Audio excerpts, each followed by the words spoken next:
गुजरात के वडोदरा में देवेंद्र जोशी लिखित गजल संग्रह स्मितार्थ का विमोचन किया गया। कला नगरी वडोदरा में आज एक खास किताब का विमोचन किया गया, जिसमें संवेदनाओं को गजल के रूप में शब्दों में पिरोया गया है। देवेंद्र जोशी द्वारा लिखी गई स्मितार्थ नामक किताब का विमोचन समारोह आयोजित किया गया, जिसमें गुजरात साहित्य अकादमी के अध्यक्ष डॉक्टर भाग्येश झा, डॉक्टर सतीन देसाई, दिनेश डोंगरे, जैमिन ठक्कर, हरीश शाह, अश्विन चंदा राणा, ध्वनित जोशी, मेघा जोशी, राजू जोशी, पीयूष भट्ट समेत के आर्टिस्ट शामिल हुए।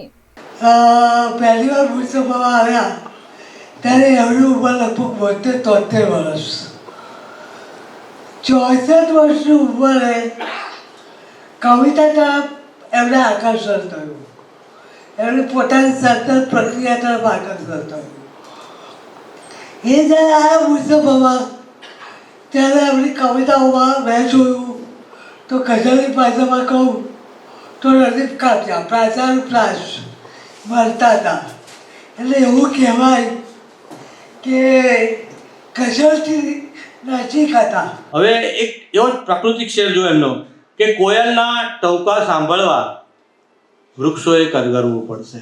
તમે જુઓ આ વાત જુઓ કે ક્યાંની ક્યાં વાત લઈ જાય છે કે કોયલના ટહુકા સાંભળવા વૃક્ષોને કરગરવા આવે। આ શેરની પાછળ જે વાત છે તે પર્યાવરણની વાત આવે છે, કેમ કે વૃક્ષો નથી રહ્યા, વૃક્ષો નથી તો કોયલ ક્યાંથી આવશે? આપણે વૃક્ષો વાવીશું તો વૃક્ષો આવશે, ને વૃક્ષો કરગરશે તો કોયલ આવશે। અને 2-3 જ એવોર્ડ મળે છે, પણ કારણ કે મારી એક તકલીફ ભગવાને આ નામ આપી દીધું ને એવું ભાગ્યેશ, મારે વિનોદભાઈને મિત્રતા થઈ એનું કારણ જ એ કે અમારા બંનેના નામમાં જે અર્થ હતો ને એ જીવ્યા અમે। વિનોદ ભટ્ટ પણ તમે જુઓ તો એ એમ કે મારી 2 પત્નીઓને લઈને હું કાંકરિયામાં ફરવા જતો હતો તો અડધું અમદાવાદ ઈર્ષ્યાથી ને અડધું સહાનુભૂતિથી મારી સામે જોતું હતું। મને એક ભાઈએ હું સંસ્કૃતમાં બોલ્યો ને એટલે મને પૂછતા હતા કે સાહેબ તમને કેટલી ભાષા આવડે? સંસ્કૃત, અંગ્રેજી, હિન્દી આવડે મને બહુ। મને કે સંસ્કૃતમાં સાહેબ એમ કે પત્નીને કંઈક કહેવું હોય ગુસ્સામાં તો શું કહેવાય? મેં જો સંસ્કૃતમાં નહીં, અરબીમાં નહીં, દુનિયાની કોઈ પણ ભાષામાં પત્નીને કંઈ ના કહેવાય। જેમને કીધું છે એમને શું થાય? આ બેન ધ્યાનથી નાખ્યો છો, આ તો મને લગ્ન પહેલા વાગેલું છે। ઘણા લોકોને એવું થાય કે ભાઈ આ કંઈ વેલણ બેલણ ખાઈને આવે છે, એવું કંઈ નથી હોતું। જે હોય છે આપણે કહીશું, એમાં કંઈ આપણે તો ઘરની જ વાત છે। એક વાક્ય પપ્પાએ લખ્યું હતું નહીં, બોલ્યા હતા, ક્ષિતિજે જઈશું ઈશારા કરો છો, પ્રેમ હોય તો આવો બારી પાસે।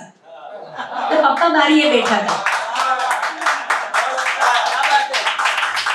આ મને અત્યારે અચાનક હમણાં સુધીની વાત છે કે આવું કશું થયું હતું। પછી તો અમે લોકોએ એવું રાખ્યું હતું કે કારણ કે પપ્પાના નામે એ વખતે એક જ પંક્તિ અમને આવડતી હતી મોઢે, એટલે અમે કંઈ પણ હોય તો આ જ બોલતા હતા।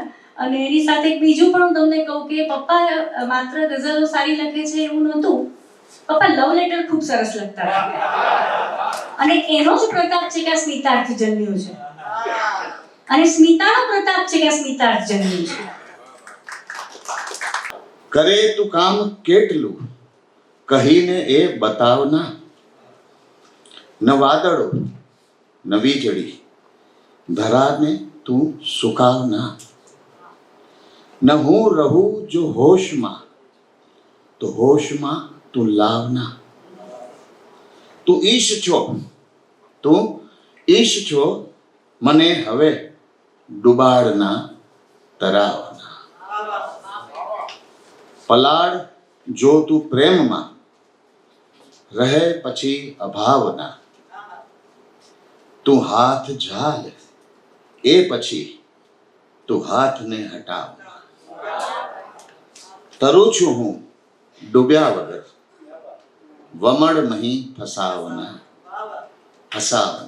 રડાવના। જાણ ભેદુ લાગમાં ફરતા રહે, જાણ ભેદુ લાગમાં ફરતા રહે, ઘર તમારું પણ લૂંટે કોને ખબર। બાગમાં માટે નથી કોઈ અલગ, બાગમાં માટે નથી કોઈ અલગ, હર જગા ફૂલો ઉગે કોને ખબર। જિંદગીમાં ચડ ઉતર આવ્યા કરે, જિંદગીમાં ચડ ઉતર આવ્યા કરે, ભાગ્ય કોને પાડી દે કોને ખબર. ચંદ્રને મન કોઈ દબલું તો નથી, ચંદ્રને મન કોઈ દબલું તો નથી, ક્યાંક અંધારું રહે કોને ખબર, કોને ખબર. કોણ ક્યારે શું કરે કોને ખબર, દોસ્ત પણ કઈ ઘાવ દે કોને ખબર. કે મારે સ્મિતા અર્થ એમ શા માટે પ્રયોજિત કરવું?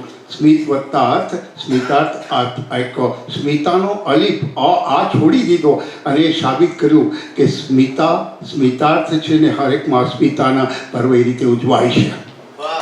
બીજી મારે એક વાત કરી છે ખાસ, હું પ્રાસંગિક વાત કરીશ. આપણે જેની રાહ જોતા હતા ભાગ્યેશભાઈ, કેટલાક એવા સમારંભો થતા છે, તમે સાક્ષી છો દેવેન્દ્રભાઈ.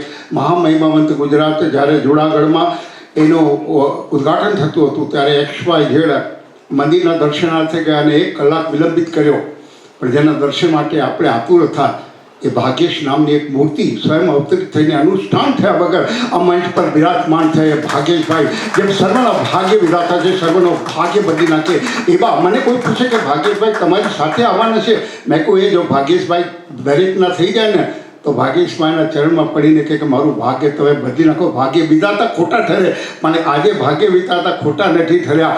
એમને એક દેવલોકમાં પ્રવેશ્યા છે. દેવેન્દ્ર અત્યારે આ મંચ પર તમામ પ્રકારના દેવો છે. દિનેશ છે સૂર્ય, એમને પણ બહુ જ સાવચેતીથી સૂરજને હાથમાં નથી દીધો, કારણ કે અસ્તાચળે બિરાજેલા આમ કહેવાતા દેવેન્દ્રભાઈ અસ્તાચળે નથી, એમના સૂર્યોદયના સ્થાને છે. એ સાબિત દિનેશ ડોંગરે કરે છે.